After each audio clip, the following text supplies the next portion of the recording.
Rich dad poor dad अध्याय 7 सबक 6। सीखने के लिए काम करें, पैसे के लिए काम न करें। 1995 में मैंने सिंगापुर के एक अखबार में इंटरव्यू दिया। युवा महिला रिपोर्टर समय पर आ गई और इंटरव्यू तत्काल शुरू हो गया। हम एक आलीशान होटल की लॉबी में कॉफ़ी की चुस्कियां लगा रहे थे और मेरी सिंगापुर यात्रा के उद्देश्य पर चर्चा कर रहे थे। मैं प्लेटफॉर्म पर जिग जिगलर के साथ बैठने वाला था। वे प्रेरणा पर चर्चा करने वाले थे और मैं अमीरों के रहस्य पर बोलने वाला था। एक दिन मैं भी आपके तरह बेस्ट सेलर ऑथर बनना चाहती हूँ, उस महिला ने कहा। मैंने उसके कई लेख पढ़े थे और मैं उनसे प्रभावित हुआ था, लेकिन उसके लेखन शैली दमदार और स्पष्ट थी। उसके लेखों में पाठकों की रुचि जगाने की क्षमता थी। आपकी शैली बहुत बढ़िया है, मैंने जवाब में कहा। कौन सी चीज़ आपको अपने सपनों को हकीकत में बदल देने से रोक रही है?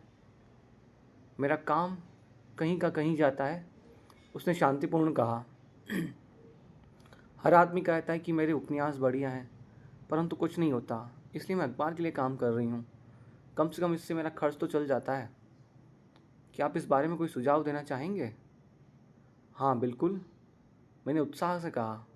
सिंगापुर में मेरा दोस्त है, वह एक स्कूल चलाता है जहाँ लोगों को बिक्री संबंधित प्रशिक्षण दिया जाता है। वह सिंगापुर में कई चोटी के कॉरपोरेशंस के लिए सेल्स ट्रेनिंग कोर्स चलाता है और मैं समझता हूँ कि उसके कोर्स में शामिल होने से आपका करियर बहुत ज़्यादा विकसित हो जाएगा। उसका शरीर सख्त हो गया। आप ये कहना चाहते हैं कि बिक्री सीखने के लिए मुझे स्कूल जाना पड़ेगा? मैंने सहमति में सिर हिलाया। आप सचमुच ऐसा कह रहे हैं या मजाक कर रहे हैं? एक बार फिर मैंने सहमति में सिर हिलाया। इसमें गलत थी क्या है? मैं अपने शब्द वापस लेना चाहता था। उसे मेरी किसी बात से बुरा लग गया था और मैं अब सोच रहा था कि कितना अच्छा होता अगर मैंने उसे कुछ भी सुझाव न दिया होता। उसकी मदद करने की कोशिश में अब मैं खुद के सुझाव की रक्षा करता नज़र आ रहा था। मेरे पास अंग्रेजी साहित्य में मास्टर डिग्री है। मैं सेल्समैन बनना सीखने के लिए स्कूल क्यों जाऊं? मैं एक प्रोफेशनल हूं। मैं एक प्रोफेशन में प्रशिक्षित होने के लिए स्कूल गई थी ताकि मुझे सेल्समैन न बनना पड़े। मैं सेल्समैनों से नफ़रत करती हूँ, उन्हें केवल पैसा चाहिए होता है। तो आप मुझे बताएं कि मैं सेल्समैन का अध्ययन क्यों करूं? अब वह अपना ब्रीफ केस ताकत से बंद कर रही थी। इंटरव्यू ख़त्म हो गया था। कॉफ़ी टेबल पर मेरे एक बेस्ट सेलिंग पुस्तक रखी हुई थी। मैंने उसे उठाया और उस महिला द्वारा लिखे गए नोट्स को भी दूसरे हाथ में रखा। क्या आप इसे देख सकती हैं? मैंने उसके नोट्स की तरफ इशारा किया। उसने अपने नोट्स पर नज़र डाली। क्या? उसने उलझन में पूछा।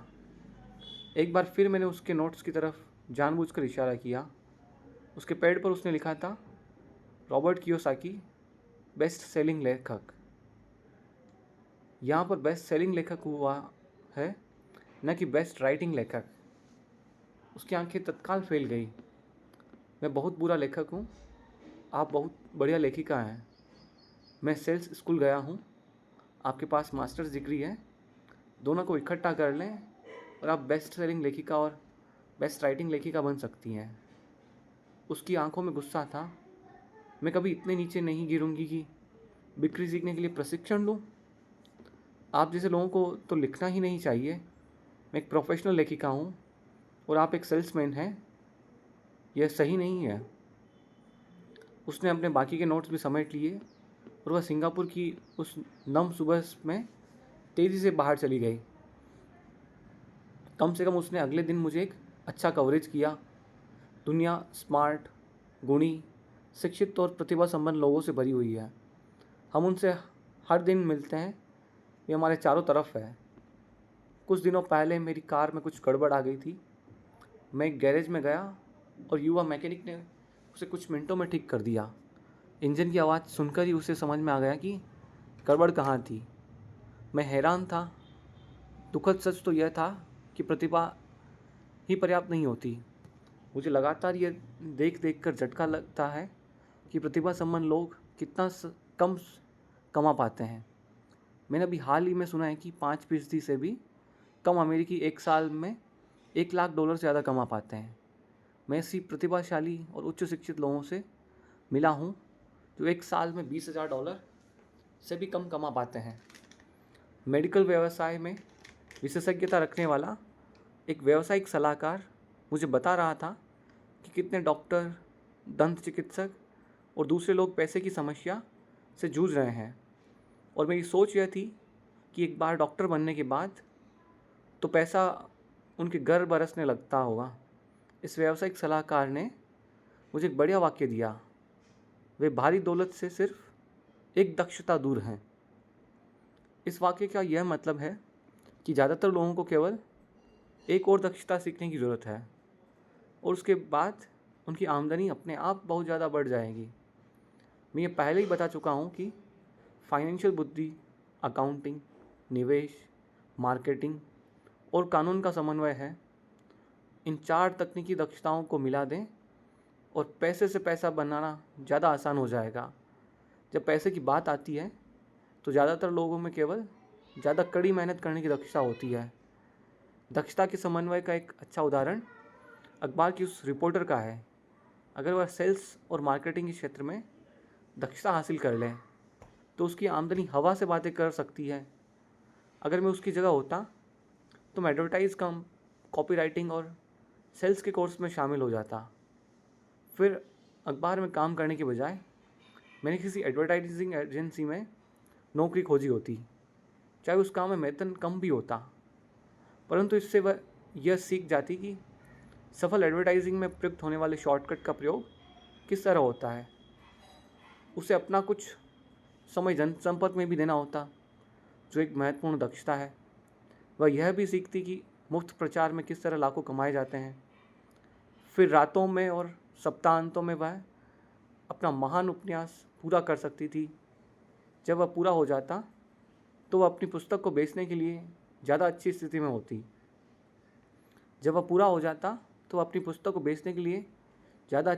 होती।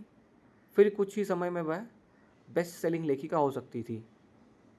जब मैंने अपनी पहली पुस्तक if you want to be rich and happy don't go to school छपवाई तो एक प्रकाशक ने यह सुझाव दिया कि मैं शीर्षक को बदलकर द इकोनॉमिक्स ऑफ एजुकेशन कर दूं। मैंने प्रकाशक को साफ कर दिया कि मैं इस तरह के शीर्षक से पुस्तक की कुल 2 प्रतियां ही बिकेगी। एक तो मेरा परिवार खरीदेगा और दूसरा मेरा सबसे अच्छा दोस्त।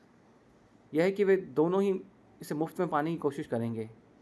If you want to be rich and happy don't go to school शीर्षक को जानकर चुटिला बनाया गया था, क्योंकि मैं जानता था कि ऐसा करने से इसे अत्यधिक प्रचार मिल जाएगा। मैं शिक्षा का समर्थक हूँ और शिक्षा के सुधार में विश्वास करता हूँ, अन्यथा मैं अपने पुरातनपंथी शिक्षा तंत्र को बदलने की बार बार मांग क्यों करता। इसलिए मैंने एक ऐसा टाइटल चुना जो टीवी और रेडियो शो पर ज़्यादा प्रचारित हो सकता था, सिर्फ इसलिए क्योंकि मैं विवादास्पद होने से नहीं डरता। कई लोगों का विचार था कि मैं कोई फ्रूट केक था, परंतु पुस्तक बिकी और बहुत बिकी। मैं जब यूएस मर्चेंट मरीन एकेडमी में 1969 में ग्रेजुएट हुआ तो मेरे पढ़े लिखे डैडी खुश हुए। स्टैंडर्ड ऑयल ऑफ कैलिफोर्निया ने मुझे अपने ऑयल टैंकर फ्लीट में काम दे दिया। मैं 3rd मेट था और हालांकि मेरी तनख्वाह मेरे सहपाठियों की तुलना में कम थी, परंतु कॉलेज के बाद पहले काम के हिसाब से ठीक थी। मेरी शुरुआती तनख्वाह $22,000 प्रति वर्ष थी, जिसमें ओवर टाइम भी शामिल था। मुझे केवल 7 महीने काम करना पड़ता था, बाकी के 5 महीने मेरी छुट्टी होती थी। अगर मैं चाहता तो एक सहायक शिपिंग कंपनी के साथ वियतनाम जा सकता था और अपनी 5 महीनों की छुट्टियों के बदले मैं अपनी तनख्वाह दुगनी कर सकता था। मेरे सामने एक बढ़िया करियर था, परंतु मैंने 6 महीने बाद ही इस्तीफ़ा दे दिया और मनी कॉप्स में भर्ती हो गया ताकि मैं हवाई जहाज़ उड़ाना सीख सकूं। मेरे पढ़े लिखे डैडी का दिल टूट गया। अमीर डैडी ने मुझे बधाइयाँ दी। स्कूल और नौकरी में विशेषज्ञता का विचार एक लोकप्रिय विचार है, यानी कि ज़्यादा धन कमाने के लिए या प्रमोशन हासिल करने के लिए आपको विशेषज्ञता हासिल करने की ज़रूरत है। इसलिए मेडिकल कोर्स, मेडिकल डॉक्टर्स तत्काल बाल रोग विशेषज्ञ या अस्थि रोग विशेषज्ञ जैसी विशेषज्ञता हासिल करने में जुट जाते हैं। यही अकाउंटेंट्स, आर्किटेक्ट्स, वकीलों, पायलटों और बाकी लोगों के बारे में सही है। मेरे पढ़े लिखे डैडी इसी विचारधारा में विश्वास रखते थे, इसलिए वे डॉक्टरेट मिलने के बाद रोमांचित हो गए थे। वे अक्सर यह मानते थे कि स्कूल में ऐसे लोगों का सम्मान किया जाता है जो कम से कम चीज़ों के बारे में ज़्यादा से ज़्यादा पढ़ते हैं। अम्मी डैडी मुझे इसका ठीक उल्टा करने के लिए प्रोत्साहित करते थे। आपको हर चीज़ के बारे में थोड़ा थोड़ा पता होना चाहिए, यह उनका सुझाव था। इसलिए मैंने उनकी कंपनी में कई विभागों में सालों तक काम किया। कुछ समय के लिए मैंने उनके अकाउंटिंग डिपार्टमेंट में काम किया।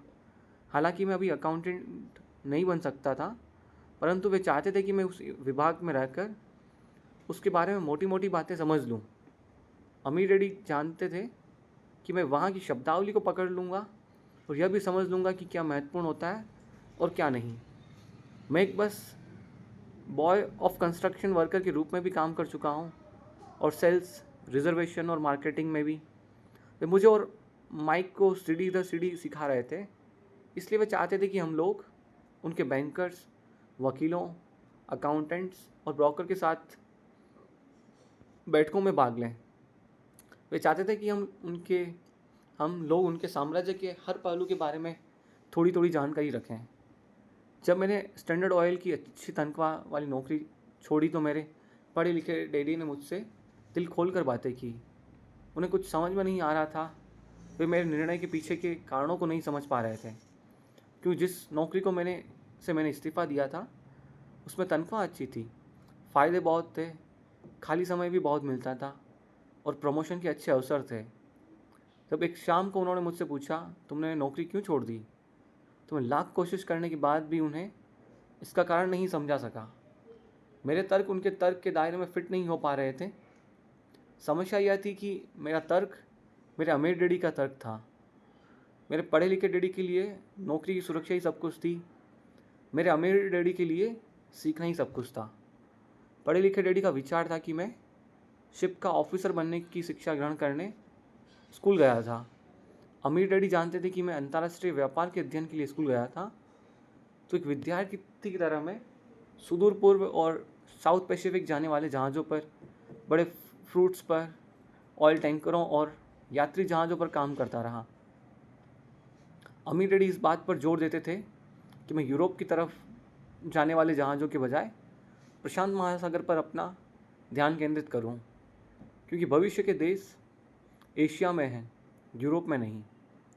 जबकि मेरे ज़्यादातर सहपाठी, जिनमें माइक भी शामिल था, अपने घरों पर पार्टी और मौज मस्ती करते थे, तब मैं Japan, Taiwan, Thailand, Singapore, Hong Kong, Vietnam, Korea, Tahiti, Samoa और फिलीपींस में व्यवसाय, लोगों, बिजनेस की शैलियों और संस्कृतियों का अध्ययन करता था। मैं भी पार्टी कर रहा होता, परंतु अपने घर पर नहीं। मेरा ज्ञान बहुत तेज़ी से बढ़ रहा था। पढ़े लिखे डैडी अभी नहीं समझ सके कि मैंने ये नौकरी क्यों छोड़ी और उसके बाद मरीन कॉर्प्स में क्यों शामिल हुआ। मैंने उन्हें बता दिया था कि मैं जहाज़ उड़ाना सीखना चाहता हूँ, परंतु मैं वास्तव में ट्रुप का नेता बनना सीखना चाहता था। अमीर डैडी ने मुझे बता रखा था कि कंपनी चलाने का सबसे कठिन काम था लोगों से काम लेना। उन्होंने 3 साल तक सेना में काम किया था। मेरे पढ़े लिखे डैडी ने कभी ऐसा नहीं किया था। अमीर डैडी ने मुझे बताया कि खतरनाक परिस्थितियों में किस तरह लोगों का नेतृत्व किया जाए। तुम्हें जो अगली चीज़ सीखनी चाहिए वह है नेतृत्व। उन्होंने कहा, अगर आप अच्छे नेता नहीं हैं तो आप पर पीछे से भी गोली चलाई जा सकती है, जैसा बिजनेस में किया जाता है। 1973 में वियतनाम से लौटने पर मैंने कमीशन से इस्तीफ़ा दे दिया। हालांकि मैं हवाई जहाज़ उड़ाना पसंद करता था। मैं ज़ेरोक्स कंपनी में काम करने लगा। मैंने इसमें एक वजह से नौकरी की थी और नौकरी के फ़ायदे वह वजह नहीं थी। मैं एक शर्मीला आदमी था और बिक्री का विचार मुझे दुनिया का सबसे डरावना विषय लगता था। ज़ेरोक्स अमेरिका में सेल्स ट्रेनिंग प्रोग्राम्स में बहुत बढ़िया कंपनी मानी जाती थी। अमीर डैडी को मुझ पर गर्व था। मेरे पढ़े लिखे डैडी को मुझ पर शर्म आती थी। एक बुद्धिजीवी होने के नाते वे सोचते थे कि सेल्समैन उनके नीचे के स्तर के होते हैं। मैंने ज़ेरोक्स में 4 साल तक काम किया, जब तक कि मुझे दरवाजे खटखटाने और अस्वीकार कर दिए जाने के डर से मुक्ति नहीं मिल गई। एक बार मैं विक्रय में चोटी के 5 लोगों में लगातार आने लगा तो मैंने एक बार फिर इस्तीफ़ा दे दिया और आगे बढ़ गया।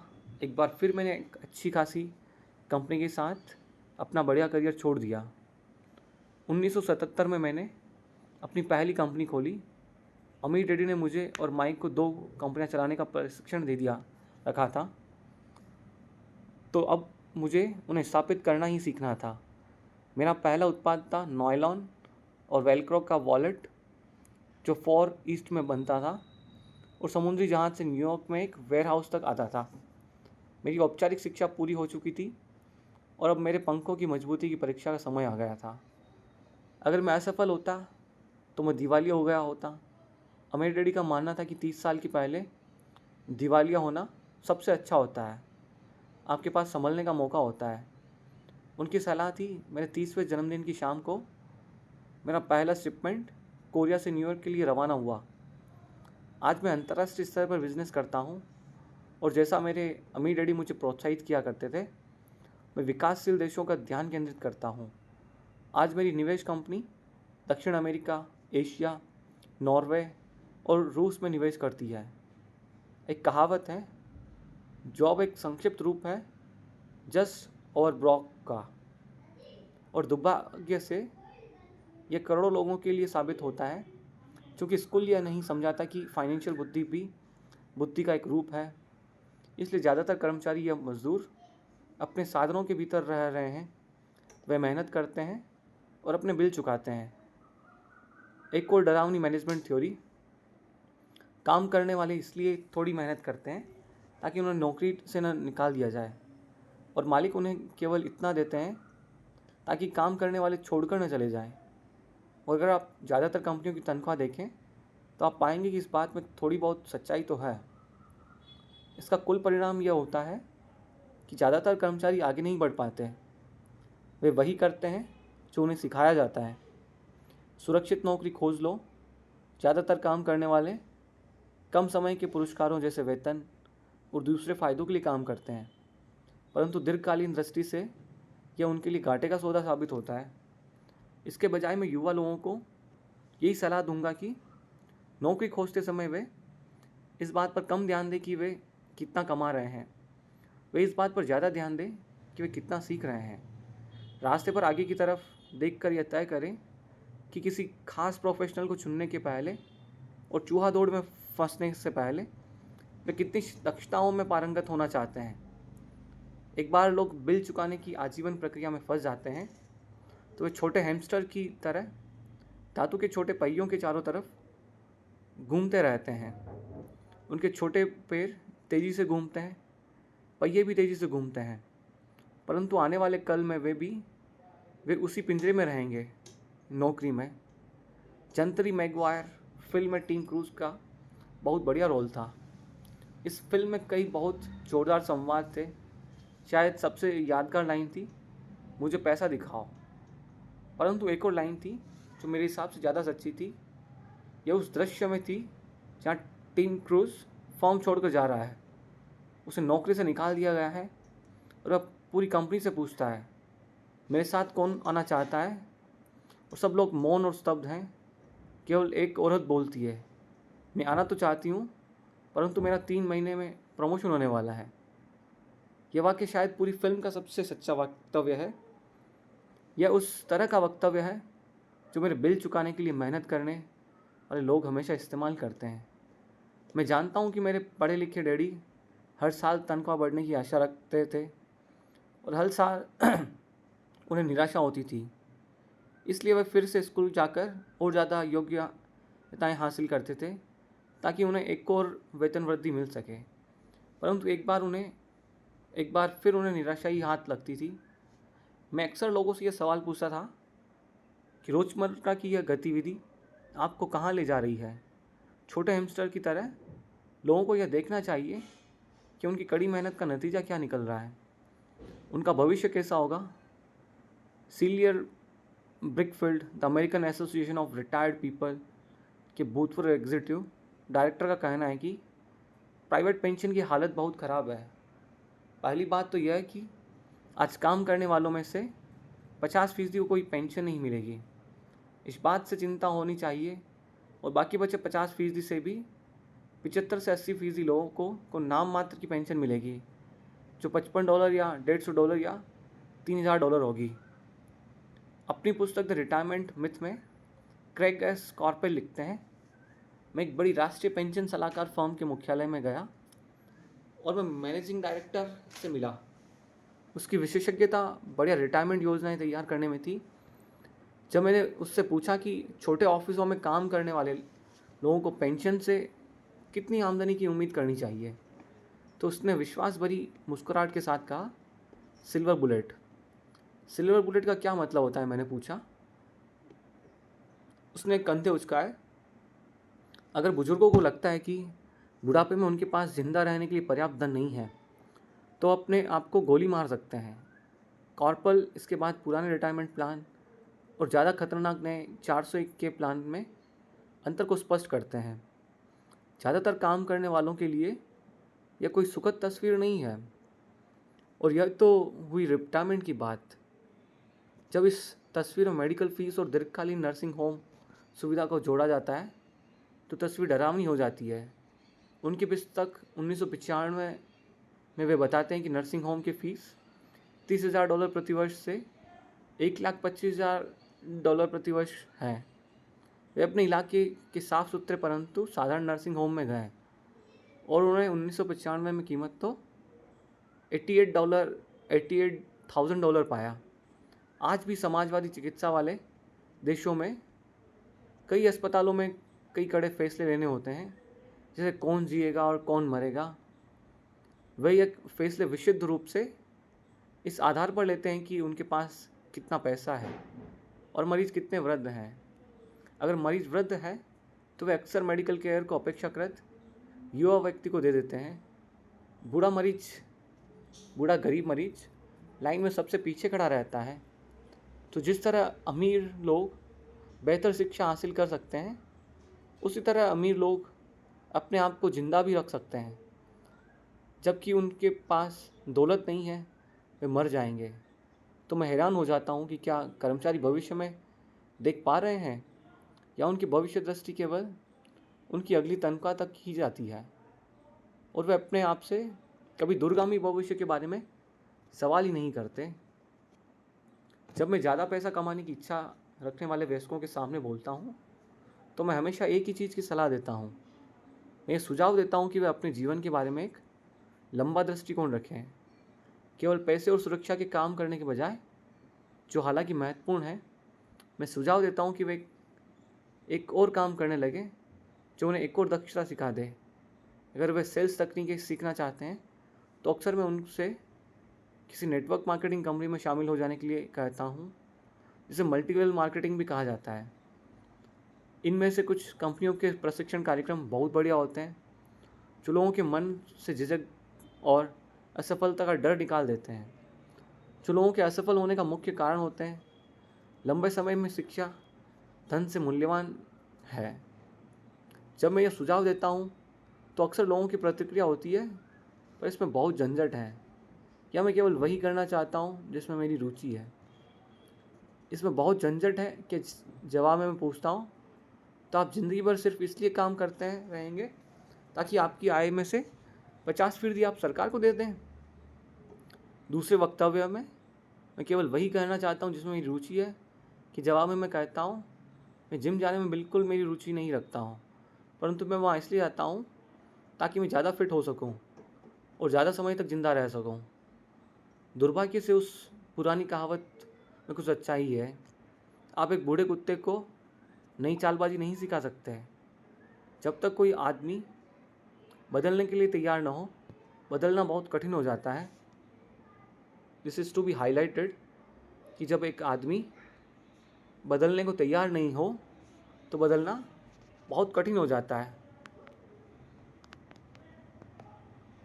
परंतु उन लोगों के लिए जो कुछ सीखने के लिए विचार से प्रेरित हो सकते हैं और दोहराए पर खड़े हैं, मेरा सुझाव यही है कि ज़िंदगी बहुत हद तक जिम जाने की तरह ही है। इसमें सबसे दर्द भरा हिस्सा वहाँ जाने का फ़ैसला लेना है। एक बार आप ये फ़ैसला कर लेते हैं तो बाकी सब आसान हो जाता है। ऐसे कई दिन आए हैं जब मैं जिम जाने के लिए के नाम से काम वहाँ जाता हूँ, परंतु एक बार में मैं वहाँ पहुँच जाता हूँ और काम शुरू कर देता हूँ तो मुझे इसमें मज़ा आने लगता है। जब मैं वहाँ से निकलता हूँ तो मुझे हमेशा खुशी होती है कि मैं वहाँ गया था। अगर आप कुछ नया सीखने के लिए प्रति अनुत्सुक हैं तो उसके बजाय आप अपने क्षेत्र में बहुत विशेषज्ञता हासिल करने पर जोर देते हो, तो ये सुनिश्चित कर लें कि जिस कंपनी के लिए आप काम करते हैं वहाँ यूनियन हो। लेबर यूनियन विशेषज्ञों की रक्षा के लिए बनाई जाती है। मेरे पढ़े लिखे डैडी जब गवर्नर की कृपा दृष्टि से दूर हो गए तो वे हवाई में टीचर्स यूनियन के अध्यक्ष हो गए। उन्होंने मुझे बताया कि यह उनके द्वारा किया गया सबसे कठिन काम था। मेरे अमीर डैडी ने दूसरी ओर ज़िंदगी भर यह कोशिश की कि उनकी कंपनियों में यूनियन न बन जाए। वे सफल हुए, हालांकि यूनियन काफ़ी करीब आ गई थी, परंतु अमीर डैडी हमेशा उन्हें दूर रखने में कामयाब हो जाते थे। व्यक्तिगत रूप से मैं किसी का पक्ष नहीं लेता, क्योंकि मुझे दोनों ही बातों में फ़ायदे दिखते हैं और उनकी ज़रूरत दिखती है। अगर आप स्कूल द्वारा सुझाए रास्ते पर चलते हैं, उच्च विशेषज्ञता हासिल करते हैं, तो फिर आप यूनियन की सुरक्षा में चले जाएंगे। उदाहरण के लिए, अगर मैं आपने हवाई जहाज़ उड़ाने के करियर में गया होता तो मैंने ऐसी कंपनी पसंद की होती जिसमें पायलट यूनियन बहुत गाढ़ी होती। क्यों? क्योंकि मेरी ज़िंदगी केवल एक दक्षता को सीखने के लिए समर्पित होती, जिसका मूल्य केवल एक उद्योग में ही हो सकता था। अगर मुझे उस उद्योग से निकाल दिया गया होता तो मेरे जीवन की दक्षताएं किसी दूसरे उद्योग में उतनी बहुमूल्य नहीं होती। अगर किसी वरिष्ठ पायलट को निकाल दिया जाए जिसके पास हवाई जहाज़ उड़ाने का 1 लाख घंटे का अनुभव हो और उस साल $1.5 लाख कमा रहा हो, उसे बहुत टीचिंग में इतनी ज़्यादा कमाई वाली बराबरी का काम ढूंढने में बहुत दिक्कत आएगी। दक्षता एक उद्योग से दूसरे उद्योग में ट्रांसफ़र नहीं होती, क्योंकि एयरलाइन उद्योग में जिन दक्षताओं की ज़रूरत होती है उसके लिए पायलटों को ज़्यादा वेतन दिया जाता है और वे स्कूल सिस्टम में उतनी महत्वपूर्ण नहीं होती। आज डॉक्टर्स के लिए भी यही सही है। चिकित्सा के क्षेत्र में भी इतने परिवर्तन हो रहे हैं। कई मेडिकल विशेषज्ञ मेडिकल संगठनों जैसे HMO जुड़ना पसंद करते हैं। स्कूल के शिक्षकों को यूनियन का सदस्य होना पड़ता है। आज अमेरिका में टीचर्स की यूनियन सबसे बड़ी और अमीर लेबर यूनियन है। NEA यानी नेशनल एजुकेशन एसोसिएशन के पास बहुत ज़्यादा राजनीतिक प्रभाव है। शिक्षकों को अपनी यूनियन की सुरक्षा की ज़रूरत होती है, क्योंकि शिक्षा के बाहर उनकी दक्षताओं का मूल्य अपेक्षाकृत कम होता है। तो नियम यह है, उच्च विशेषज्ञता हासिल करो और यूनियन बना लो। स्मार्ट लोग यही करते हैं। जब मैं अपनी कक्षा से पूछता हूँ, आप में से कितने मैकडॉनल्ड्स से अच्छा बर्गर बना लेते हैं, तो लगभग सभी विद्यार्थी अपने हाथ खड़े कर देते हैं। मैं पूछता हूँ, अगर आप में से ज़्यादातर बेहतर हैमबर्गर बना लेते हैं तो ऐसा क्यों होता है कि मैकडॉनल्ड आपसे ज़्यादा पैसे बना लेता है? जवाब साफ है, मैकडॉनल्ड बिजनेस सिस्टम में आपसे अच्छा है। ज़्यादातर प्रतिभाशाली लोग सिर्फ इसलिए गरीब होते हैं क्योंकि अपना सारा ध्यान बेहतर हैमबर्गर बनाने में लगाते हैं और बिजनेस सिस्टम के बारे में कुछ नहीं जानते। हवाई में मेरा एक दोस्त है जो एक महान कलाकार है। वह काफ़ी पैसा कमा लेता है। एक दिन उसकी माँ के वकील ने उसे बताया कि उसकी माँ ने अपने पुत्र के नाम पर $35,000 छोड़े हैं। यह रकम सरकार और वकीलों द्वारा अपना हिस्सा लेने के बाद बची थी। तत्काल उसने इस पैसे से विज्ञापन करके अपने व्यवसाय को बढ़ाने का सोचा। 2 महीने बाद उसका पहला पूरे पेज का रंगीन विज्ञापन एक महंगी पत्रिका में प्रकाशित हुआ, जिसके पाठक बहुत अमीर लोग थे। यह विज्ञापन 3 महीने तक चला। उस विज्ञापन के प्रत्युत्तर में कोई जवाब नहीं मिला और उसकी सारी पूंजी इस विज्ञापन में ख़त्म हो गई। अब वह पत्रिका पर दावा ठोकना चाहता है। यह एक ऐसे आदमी का सामान्य उदाहरण है जो एक बेहतरीन हैमबर्गर बना सकता है, परंतु बिजनेस की बिल्कुल समझ नहीं रखता है। जब मैंने उसे पूछा कि उसने क्या सीखा, तो उसका जवाब केवल यही था कि विज्ञापन करने वाले लोग धोखेबाज होते हैं। मैंने फिर उससे पूछा कि क्या वह सेल्स में या डायरेक्ट मार्केटिंग में कोई कोर्स करना चाहता है, तो उसका जवाब था, मेरे पास समय नहीं है और मैं अपने पैसा बर्बाद नहीं करना चाहता। दुनिया प्रतिभा संबंध गरीब लोगों से भरी पड़ी है। अक्सर वे या तो गरीब हैं या फिर पैसे की समस्या से जूझ रहे हैं या अपनी क्षमताओं से कम पैसा कमा रहे हैं, और उसका जिम्मेदार उनके ज्ञान का विषय नहीं है बल्कि उनका अज्ञान है। वे एक बेहतर हैमबर्गर बनाने की दक्षता को पैना करने में लगे हैं और हैमबर्गर को बेचने और उसे घर तक पहुंचाने की दक्षता पर बिल्कुल भी ध्यान नहीं देते हैं। शायद मैकडॉनल्ड सबसे अच्छे हैमबर्गर नहीं बनाता है, परंतु वे मूलभूत रूप से औसत हैमबर्गर को बेचने और उसे घर तक पहुंचाने में सर्वश्रेष्ठ हैं। गरीब डैडी चाहते थे कि मैं विशेषज्ञता हासिल करूं। उनका विचार था कि मैं एक ऐसा करूंगा तो मुझे अच्छा वेतन मिलेगा। हालांकि उन्हें हवाई के गवर्नर ने साफ कह दिया था कि वे राज्य सरकार के लिए अब काम नहीं कर सकते, फिर भी वे मेरे पढ़े लिखे डैडी मुझे विशेषज्ञता हासिल करने के लिए प्रोत्साहित किया करते थे। पढ़े लिखे डैडी ने टीचर्स यूनियन का काम संभाल लिया था और वे उच्च शिक्षित और निपुण प्रोफेशनल के लिए और ज़्यादा सुरक्षा और फ़ायदे के लिए अभियान छेड़ रहे थे। हम इस बात पर काफ़ी बहस हुई, परंतु मैं जानता हूँ कि वे इस बात पर कभी असहमत नहीं हुए कि ज़्यादा विशेषज्ञता के कारण ही यूनियन के संरक्षण की ज़रूरत होती है।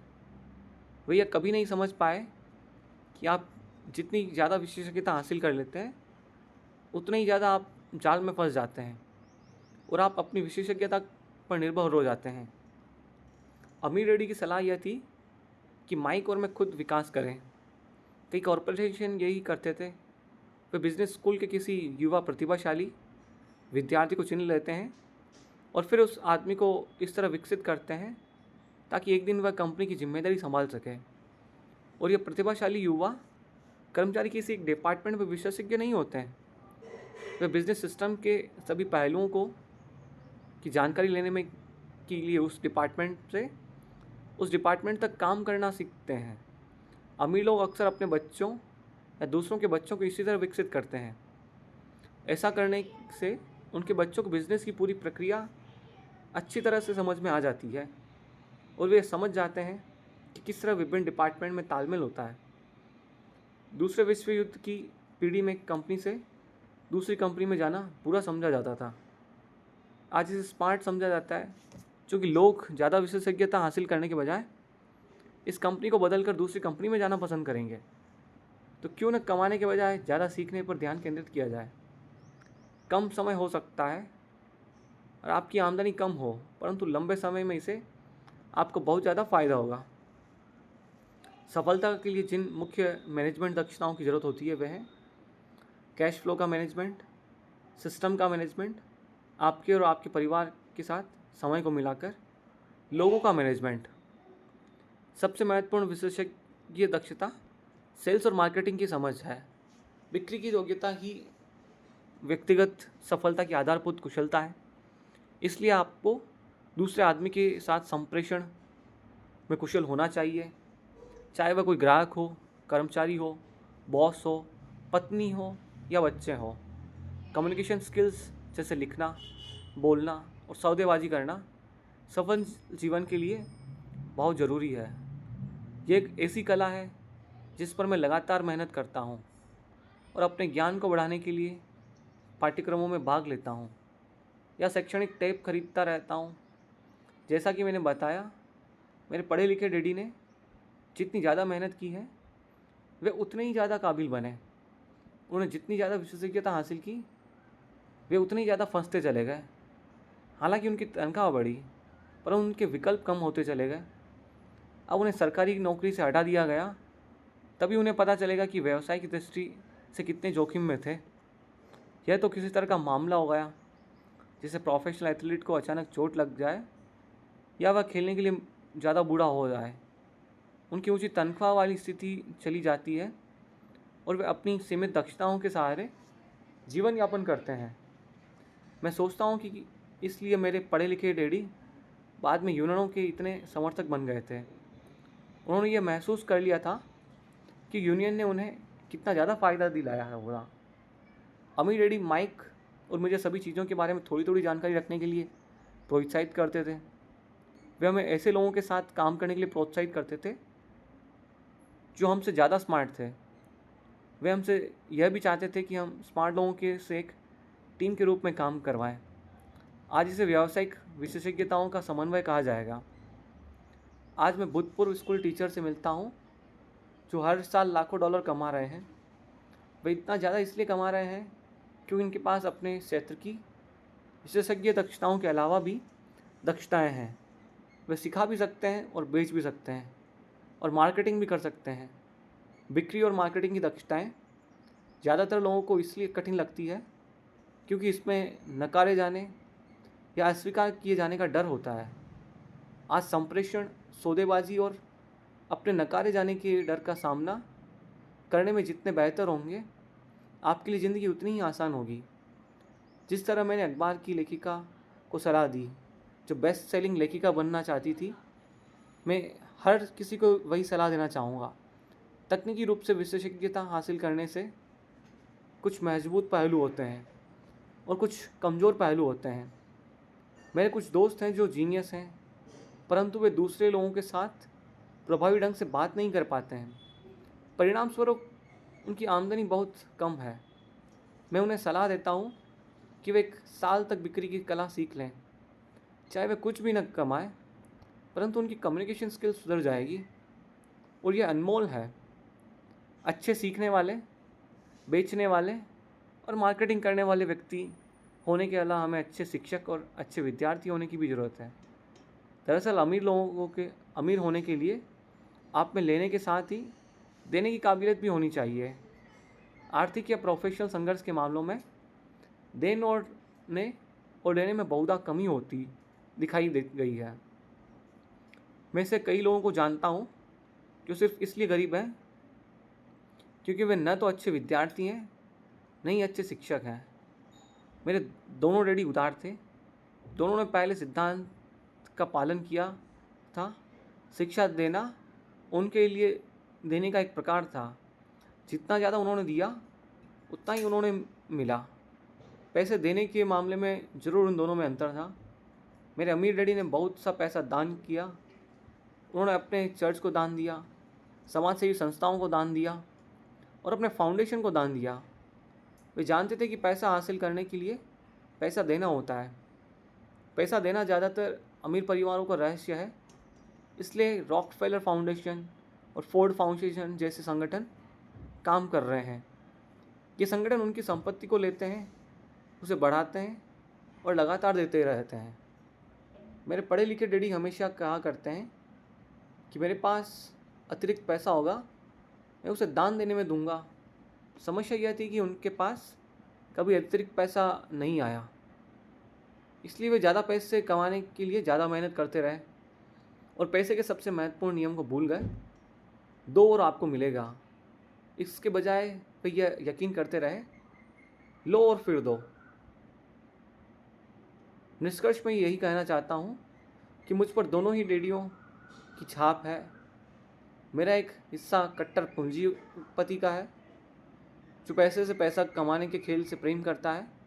मेरा दूसरा हिस्सा एक सामाजिक रूप से जिम्मेदार शिक्षक का है जो गरीबों और अमीरों के बीच बढ़ती आर्थिक खाई से बहुत ज़्यादा चिंतित है। इस बढ़ती हुई खाई के लिए मूल रूप से व्याख्यानुसार शिक्षा तंत्र को जिम्मेदार मानता हूँ। धन्यवाद। अगला चैप्टर बाधाओं को पार करना देखेंगे बाद में।